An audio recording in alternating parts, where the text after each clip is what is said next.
Hello, my dear students. Welcome to Nexus channel, beta. I hope you all are doing great.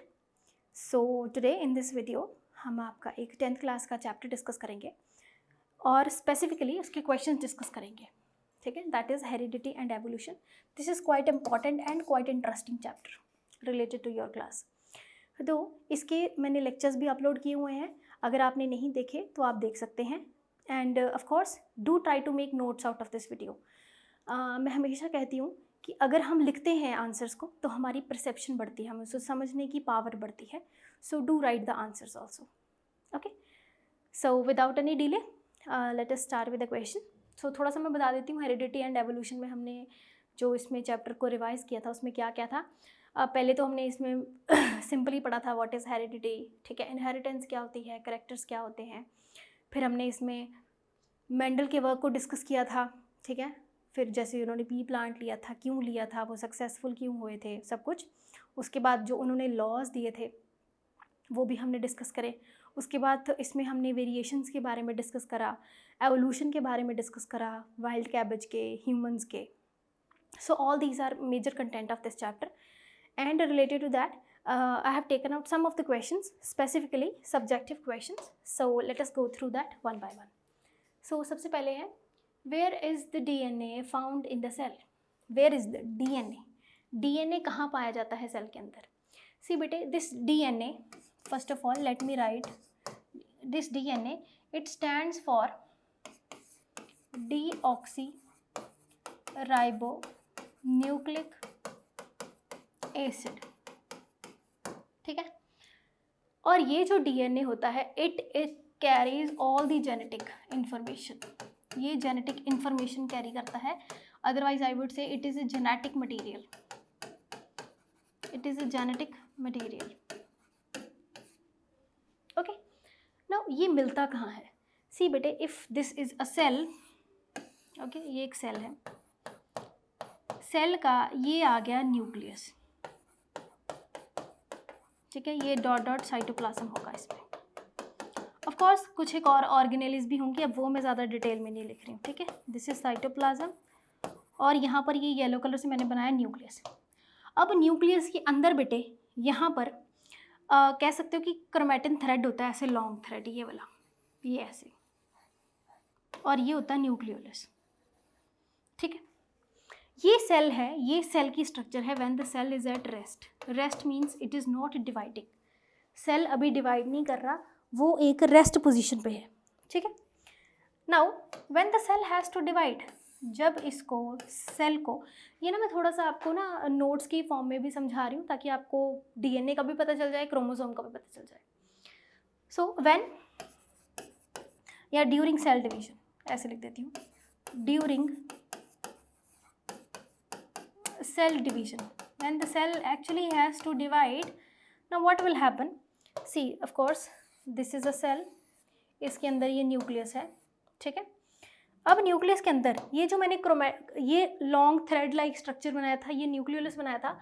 अब ये cell division के during ये एक इस shape में आ जाएगा जिसको हम बोलते हैं क्रोमोसोम. ठीक है, these are called as chromosome. ठीक है, when the cell has to, जब सेल को डिवाइड करना है. नाउ जैसे मान लीजिए ये एक बेटा क्रोमोसोम है. ठीक है, दो ये पेयर में प्रेजेंट होते हैं. देखिए ये भी पेयर है, ये भी पेयर है. अब मैंने सिंगल क्रोमोसोम एक बनाया. इसके अंदर बेटा इधर इधर यहाँ पर ऐसे डीएनए कॉइल्ड प्रेजेंट होता है, ये वाला डीएनए, ये रहा. अब मैं इसको ब्लू को बाहर बनाऊँ, so DNA is like this. This is double stranded DNA. Okay, so this is the DNA. Now where this DNA is present? DNA is present, मतलब is found in the chromosome of the nucleus of the cell. Okay, so ये इसको हम chromatin thread बोलेंगे इस चीज़ को. ठीक है, when the cell is at rest, but when the cell is dividing, तब ये जो chromatin thread है ये अपने आप को चेंज कर लेगा into the structure called as chromosome, और उसके अंदर ये present होगा DNA. Clear? This is the DNA. Hope the answer is very much clear. और जितनी भी हमारी जेनेटिक इन्फॉर्मेशन है वो सारी की सारी इस डीएनए के अंदर होती है. जैसे कि कई बार हम पढ़ते हैं या कई बार आपने देखा होगा किसी CID वगैरह प्रोग्राम में, तो वो बोलते हैं कि हाँ ये हमें सैंपल मिला है फ्रॉम दी साइट, ठीक है, जहाँ पर ये एक्सीडेंट हुआ था, तो just take out the DNA and send it to the lab and go for the DNA testing, कि अब DNA टेस्टिंग करके दिखाओ इसकी। So all these things are here बेटा रिलेटेड टू दैट। तो DNA में हमारी जेनेटिक इन्फॉर्मेशन प्रेजेंट होती है, और ऑफ कोर्स जितनी भी प्रोटीन सिंथेसिस होती है वो भी इसी DNA से होती है। Okay, so this is all about this answer, where this DNA found in the cell. DNA is found in the chromosomes of the nucleus of the cell, and it carries all the genetic information. Okay, चलिए next question पढ़ते हैं बेटा अब। हाँ जी, a cross was carried out between a pure breed tall pea and a pure breed dwarf pea plant. एक dwarf है और एक क्या है, tall है, ठीक है, these are the two characters, dwarf and tall. And the F1 progeny was obtained. Later, the F1 progeny was selved to obtain F2 progeny. Answer the following questions. पहले बेटा हम पूरे के पूरे क्वेश्चन को ही सॉल्व करते हैं। तो क्वेश्चन में क्या है कि प्योर टॉल है, उसको ड्वार्फ के साथ क्रॉस कराया गया है, ठीक है। तो हम यहाँ पर जो करेक्टर्स लेंगे, हमने जो यहाँ पर करेक्टर कंसिडर किया, मैं लिख ही देती हूँ, ठीक है। एक हमने लिया टॉल प्लांट और एक को क्रॉस कराया ड्वार्फ के साथ, प्योर है ये, तो ये हो गया कैपिटल T, ये हो गया स्मॉल t, ठीक है। सो इसके symbols are clear. Let me make this cross here. चलिए मैं बनाती हूँ उसको। सो करेक्टर तो कंसिडर जो हमने किया था, करेक्टर इज हाइट, ठीक है।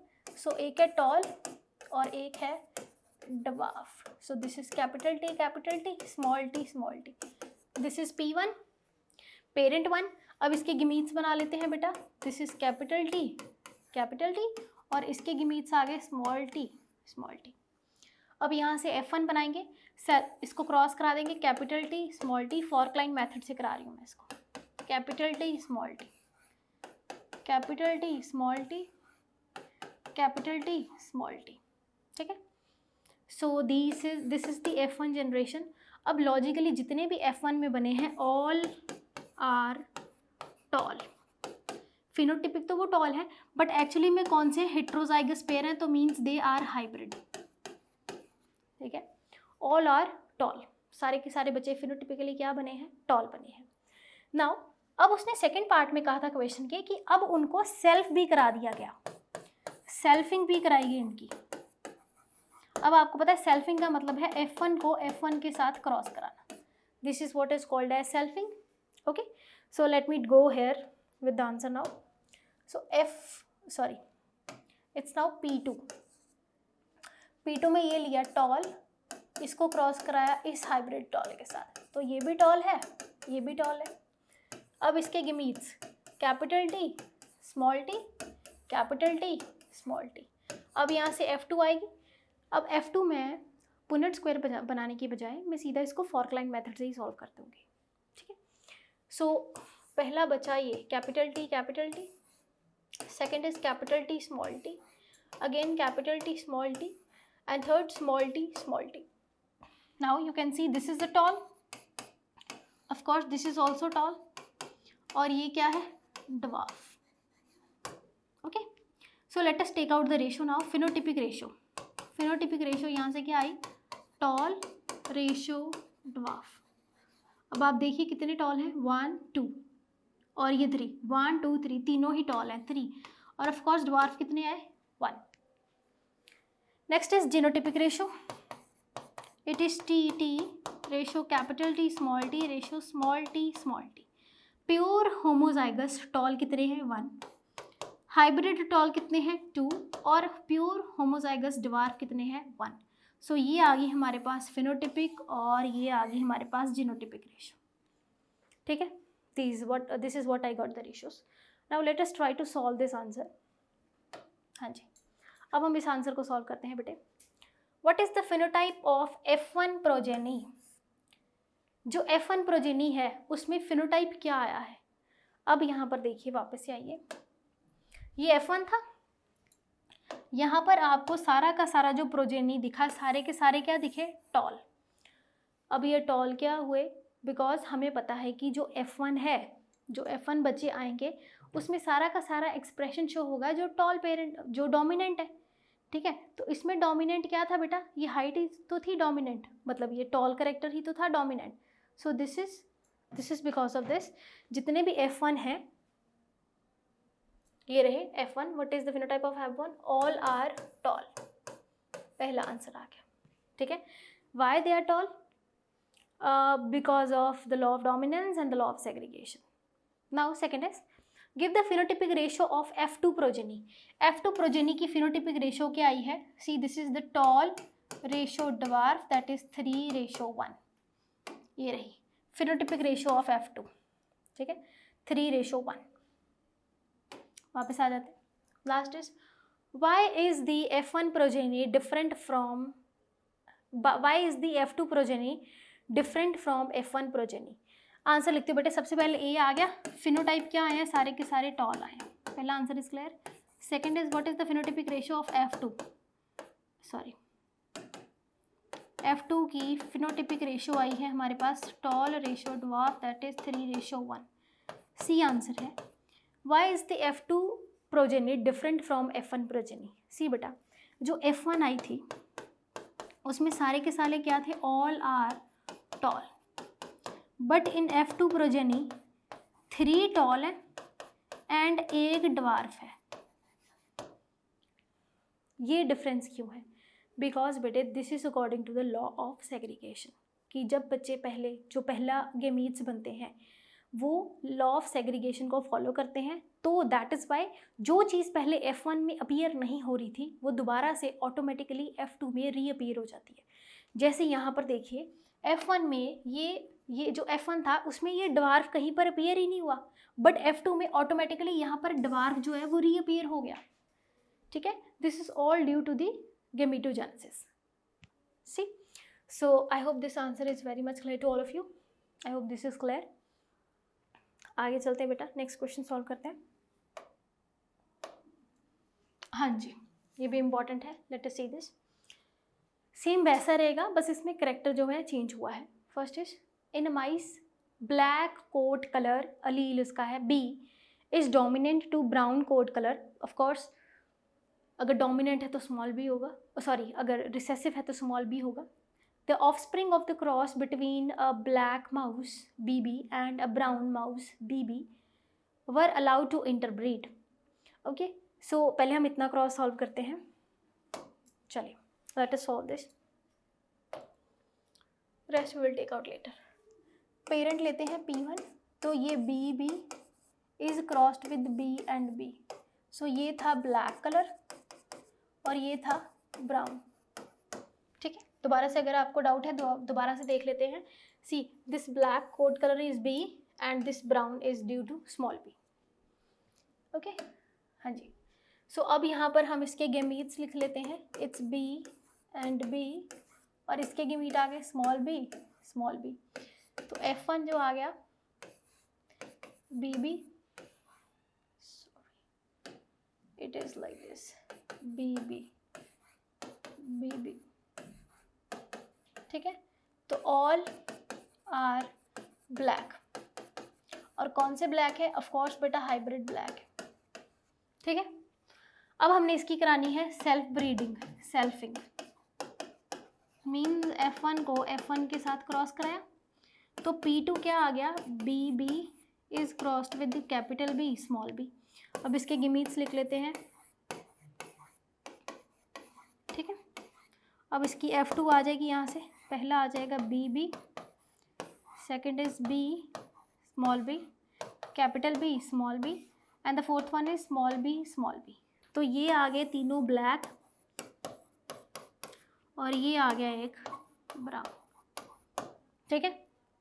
अब मैं इसकी फिनोटिपिक और जीनोटिपिक रेशियो लिख देती हूँ। यहाँ पर F2 की या सीधा लिख देती हूँ, phenotypic ratio is equals to black ratio brown, तो 3:1 एंड जीनोटिपिक रेशियो आ गई,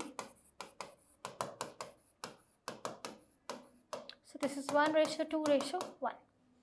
ये रहा आंसर, ठीक है। Now let us try to solve this.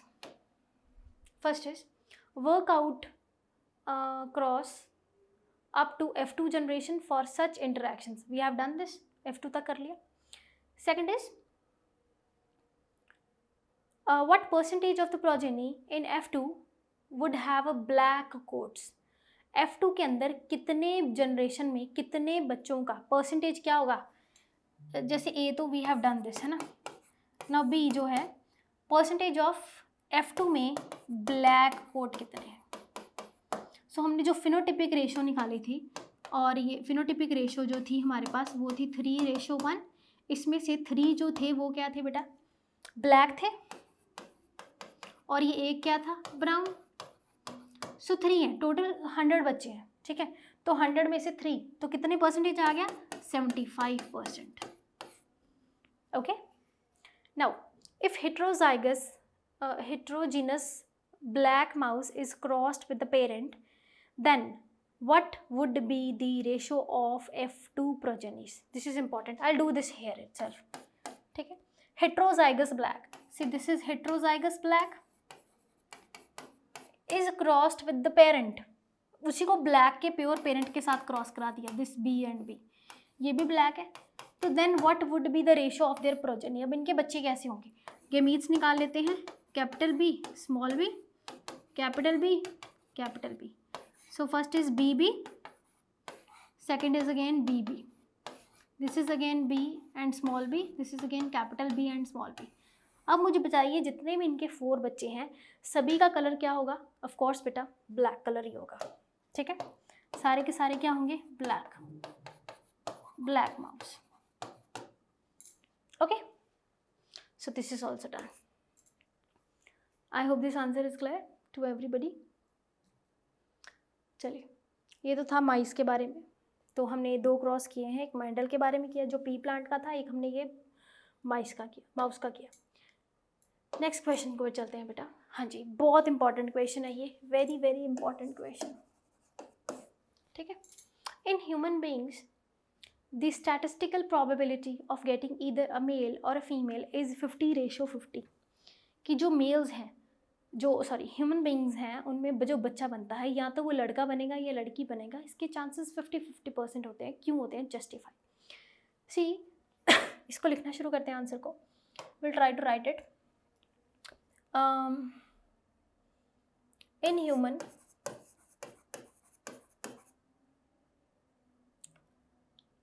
46 chromosomes are present. ठीक है, मतलब 46 क्रोमोसोम है, ये डिप्लॉयड कंडीशन है. एक चीज़ क्लियर. अब अगर हम मेल्स की बात करें, ह्यूमन मेल की, तो उसमें 46 अगर वो डिप्लॉयड है, मान लीजिए अगर उसमें 46 क्रोमोसोम है, मीन्स वो डिप्लॉयड है. तो जब उसकी गेमीटोजेनेसिस होगी, जब उसके गेमीट्स बनेंगे, ठीक है, तो वो गेमीट्स कैसे बनेंगे, 22 प्लस y एक गेमीट, 22 प्लस x दूसरा गेमीट. क्योंकि हमें पता है कि जो ह्यूमंस मेल होते हैं they are heterogametic because they produce 2 types of gametes. Because humans male के अंदर उनका रेशियो होता है ये 44 प्लस XY, ये होती है. तो जब उसकी मियोसिस हुई, ठीक है, इफ मियोसिस हुई तो ये बच्चे आ गए हमारे पास 22 प्लस X, ये गेमीट्स आ गए. These are the gametes, 22 plus Y, 22 plus X. वैसे ही बेटा अगर हम फीमेल की बात करें, यहीं पे बना देती हूँ. फीमेल होती है 44 प्लस XX. ठीक है, तो ये 2n की बात की है, तो इसका मतलब इसके अंदर 46 क्रोमोसोम है. इसकी मियोसिस होगी तो ये जो होगी ये सिर्फ एक ही तरह के गेमीट्स प्रोड्यूस करेगी, 22 plus X, 22 plus X. So females are homogametic, they produce one kind of gamete. Okay, so these are the gametes of both 1 and 2. Now what is the ratio? अब हम इसका फोकलाइन मेथड से solve कर लेते हैं. ये पहला बच्चा, ये अब हम प्रोजेनी निकालेंगे. सो दिस इज 44 प्लस XY. ठीक है, सेकेंड ये भी आ गया 44 plus X and Y.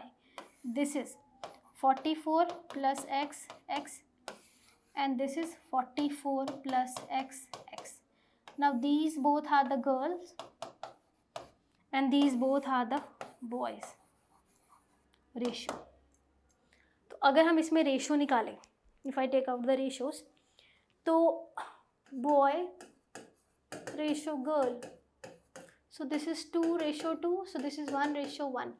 So there is 50% chance of girl and 50% chances of boy. ठीक है? This question is related to sex determination in humans.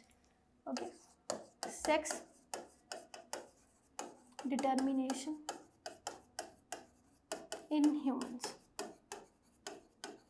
Important है ये. Okay, I hope this answer is very much clear to all of you. So let us go to next question now. हाँ जी. Mendel selected garden pea plant as an experimental plant due to its advantage over the other plant, of course. Write any two selection criteria for the selecting a garden pea plant. See बेटा, जो Mendel थे इन्होंने garden pea plant को select किया था. Garden pea plant, so scientifically it is called as Pisum sativum. अगर उन्होंने select किया था तो ऑफ कोर्स उसके कुछ एक क्राइटेरियाज होने चाहिए, कुछ एक उसके इंपॉर्टेंट फीचर्स होने चाहिए जिसके कारण उसको सिलेक्ट किया गया था. ठीक है. Second is what do you mean by true breeding. Second is true breeding का क्या मतलब है, आगे इसका क्वेश्चन लिखा हुआ है, पढ़ते हैं. चलिए. Garden pea plant has a short life cycle which makes it possible to study several generations in a short time period. Of course that is about 3 months. So उसका short duration है. अगर हमें उसकी प्रोजेनी को देखना है कि कैसे बच्चे आ रहे हैं तो we don't have to wait too long. हमें जल्दी ही हमारे रिजल्ट्स मिल जाएंगे. ठीक है. Second is garden pea plant shows several well defined contrasting characters such as plant height, pod and flower colors etc. क्योंकि जो मेंडल ने 7 कैरेक्टर्स लिए थे, I hope the characters are very much clear. जितने भी 7 कैरेक्टर्स थे वो सारे के सारे कंट्रास्टिंग ट्रेड्स थे और वो बड़े अच्छे से विजिबल थे. तो this is the selection criteria, इसके कारण उसको सिलेक्ट किया गया. 2 पॉइंट्स मैं यहाँ पर एक और ऐड ऑन करना चाहती हूँ. अब मतलब अगर आपको कुछ भी याद रहे तो आप लिख सकते हो. तीसरा था कि जो फ्लावर था वो था बेटे बाइसेक्सुअल. ठीक है, बाइसेक्सुअल था, मतलब उसी फ्लावर के अंदर मेल भी था और ये फीमेल भी था. ठीक है. अब बाइसेक्सुअल है तो मतलब सेल्फ पॉलिनेशन तो इज़ वेरी इजी, बट बेटे अगर इसकी इमैस्कुलेशन कर दी जाए तो क्रॉस पॉलिनेशन भी बहुत इजी हो जाती थी. फोर्थ पॉइंट इज ये तो आगे. Fourth point is easy cross pollination, ये भी तो एक एडवांटेज था. ठीक है, बाय द टेक्निक इमैस्कुलेशन. चलिए. Second is what is true breeding, वो देखते हैं. A true breeding plant is one that when self fertilized produces offspring with the same trait. They will be either homozygous dominant or homozygous recessive. सी बताती हूँ. जब भी हमने Mendel का cross शुरू किया था, अगर आपको याद होगा तो हम जब भी उसमें P1 लेते हैं तो वो लिया था tall. Pure tall is crossed with pure dwarf. ठीक है, ये भी प्योर है, ये भी प्योर है और ये दोनों ही प्योर लाइन्स हैं.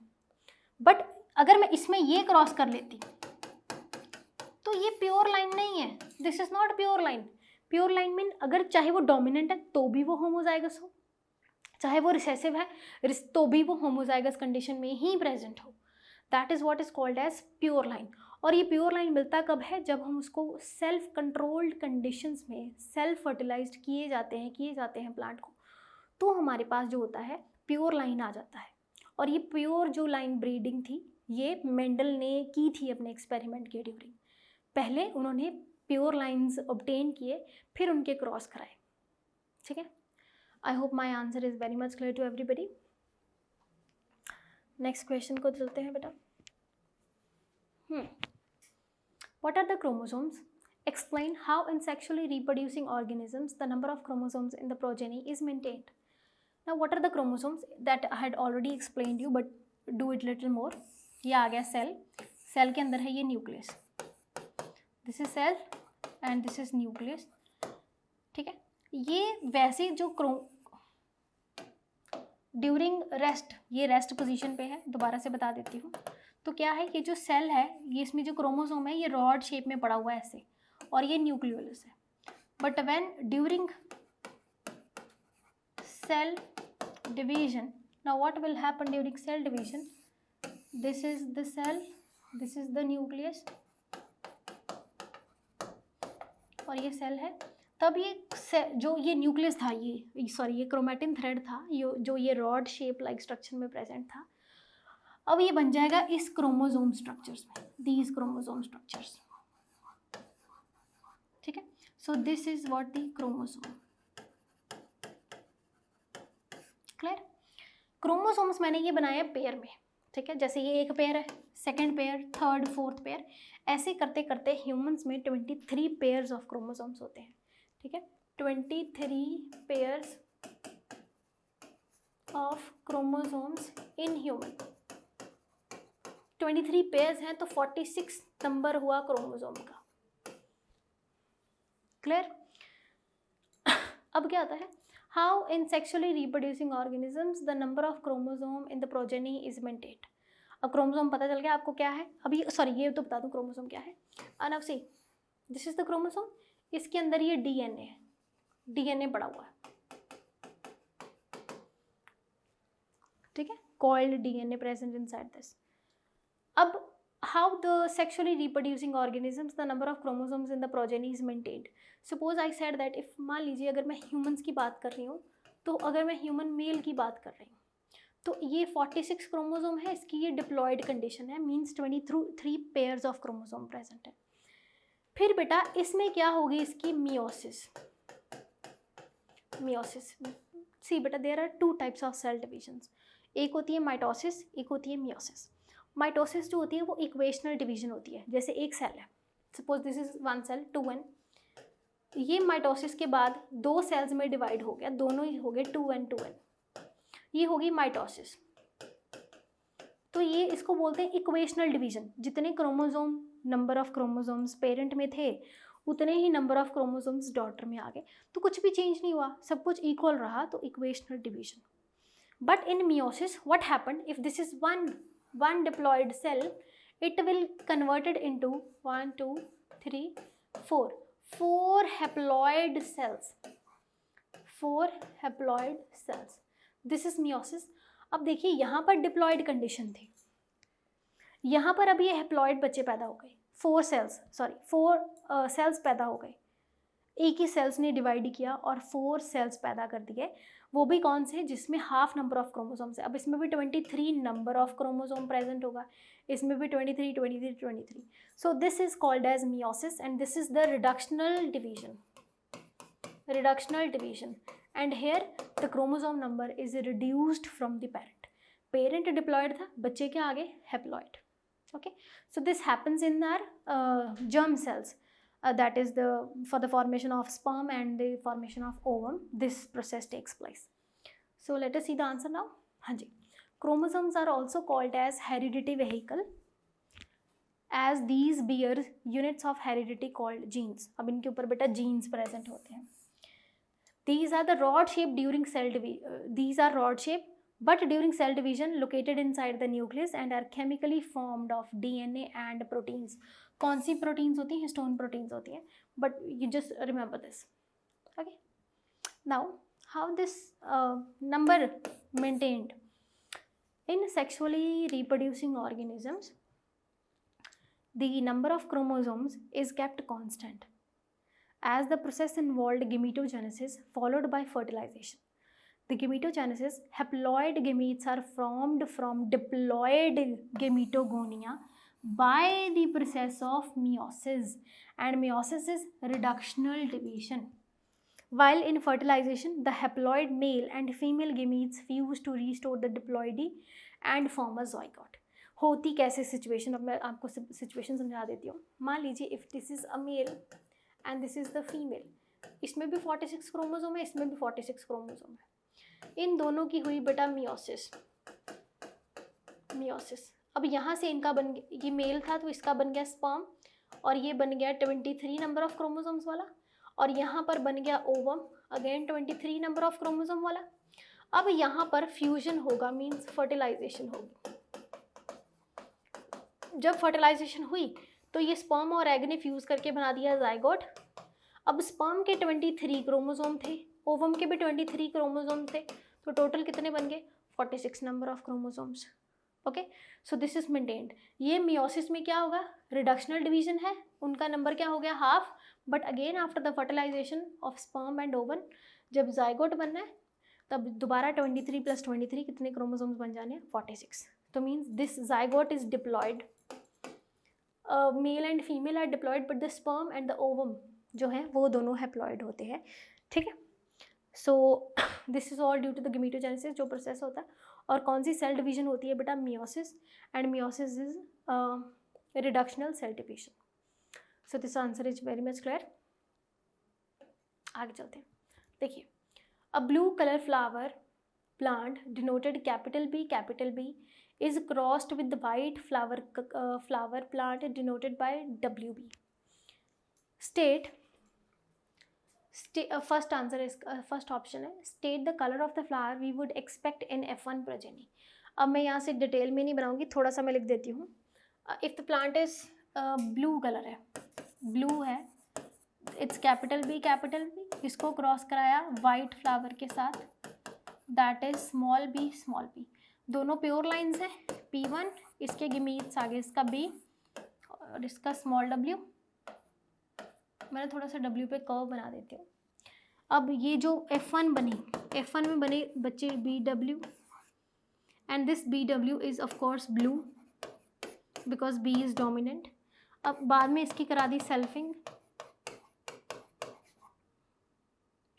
State the colour of the flower would expected in F1 progeny. तो F1 में कौन से कलर आए? सारे के सारे ब्लू कलर आए of course. Next is right the percentage of the plant bearing white flowers in F2 generation when the flower of F1 plants are selfed. अब selfing कराई इसकी, so this is capital B small w, so this is P2। अब इसके gametes आ गए capital B small b और F2I, so this is B and B, this is B and W, so this is W and W, so these all are blue and this is white। okay, अब white plant आए हैं, white plant सिर्फ 1%, see 25, these are blue and this 25% is white, so this is 25%। state the expected ratio of genotype BB and BB in F2। expected ratio, ये BB कितने आए हैं? this is 1 and this BW ये कितने आए हैं? 2। Okay, वैसे WW मांगा तो नहीं है बट मैं लिख देती हूँ, इट्स 1। आगे आंसर्स लिखे हैं बेटा, पढ़ते हैं। In F1 we will get only blue coloured flowers, we have taken this out. 25 second B option जो है, 25% of the flower in F2 generation will be white colour. This is done. See BB genotype will be represented by 25%, BW genotype will be represented by 50%. So expected ratio of plants with the genotype BB and BB is 1:2. So I hope this is clear। मैं लिख देती हूँ यहाँ पर BB ratio BW and ratio WW। So this is 1:2 ratio 1। So यहाँ पर बस इन्हीं दोनों की ratios पूछिए तो वो हमने बता दी। I hope this answer is very much clear बेटा। हाँ जी, आगे चलते हैं। Next is very important question, this is your NCERT question, but बहुत से बच्चों को इसको थोड़ा डाउटफुल लगता है इसका answer, so we will do that. How does the creation of variation in a species ensure survival? कि अगर एक स्पीशीज़ है उसके अंदर वेरिएशंस पैदा हो रही हैं तो वो उसकी सर्वाइवल को ज़्यादा पक्का क्यों कर देती हैं? How, why? Answer is in sexual reproduction a higher diversity is generated। of course higher diversity होती है, more variations आती हैं। depending upon the nature of the variations, different individual would have different kinds of advantages। full stop। the selection of the variants by the environment factors form the basis of evolutionary processes। so उसी variations को जैसे मान लीजिए अगर कोई organism है, जैसे आपकी बुक में एग्जांपल है एक बैक्टीरिया की, कि बैक्टीरिया जो था पहले नॉर्मल टेम्परेचर पे था, फिर वो पानी का टेम्परेचर जो था वो इंक्रीज हो गया, so they get start surviving on to that temperature also. फिर क्या हुआ, पानी बहुत कम हो गया, टेम्परेचर बहुत नीचे गिर गया, माइनस में चला गया, तो भी बैक्टीरिया वहाँ पर सर्वाइव कर रहे थे। तो बैक्टीरिया ने क्या किया, अकॉर्डिंग टू डिफरेंट हैबिटेट्स अपने आप को डिफरेंट एनवायरनमेंट के हिसाब से अडेप्ट कर लिया। So this is the variations the bacteria adapted. So this helps in survival, कि अगर वो ठंडे पानी में भी है तो भी वो जिंदा रह रहा है, अगर वो गर्म में है तो भी जिंदा रह रहा है, अगर वो नॉर्मल पॉन्ड लेक्स में है तो भी वो जिंदा रह रहा है। So this is the survival criteria depending upon the different climatic conditions of that species. Okay, so of course one thing is more, we see more variations in sexual reproduction, very less in asexual reproduction, but of course possible in both the cases. Okay, so the last question is, हाँ जी, why are the traits acquired during the lifetime of individuals are not inherited? See बेटा, there are two types of traits. एक होता है acquired, ठीक है, acquired means he जो हम acquire कर रहे हैं, जो हम सीख रहे हैं, ले रहे हैं, और दूसरा ट्रेट होता है इनहेरिटेड। इनहेरिटेड का मतलब ही है कि वो पिता पुरखी है, वो हम में पास हो रहा है। The question is, acquired trait क्यों नहीं पास होते, इनहेरिटेड ट्रेट ही क्यों पास होते हैं? Because first answer is because acquired characters reside only in the somatic cells of an organism. Now what is this somatic cell? See, जो body होती है हमारी, it is made up of two types of cells. एक होते हैं somatic cells, एक होते हैं जर्म सेल्स। ये जर्म सेल्स में आएंगे स्पर्म और एग जो बनते हैं, ठीक है, और ये सोमैटिक सेल्स है rest cells of the body. Okay, I hope this is clear. जो हम जनरेशन्स में पास करते हैं वो कौन से होते हैं? This is pass to generation, so this is inherited. ये तो पास होते ही रहेंगे, ठीक है, बट जो सोमैटिक हैं वो पास नहीं होते, ठीक है। Now see, because acquired characters reside only in the somatic cells of the organisms, such somatic cells are non-inheritable and are lost with the death of an individual, as these are non-germinal in nature. Clear? So these are non-inherited.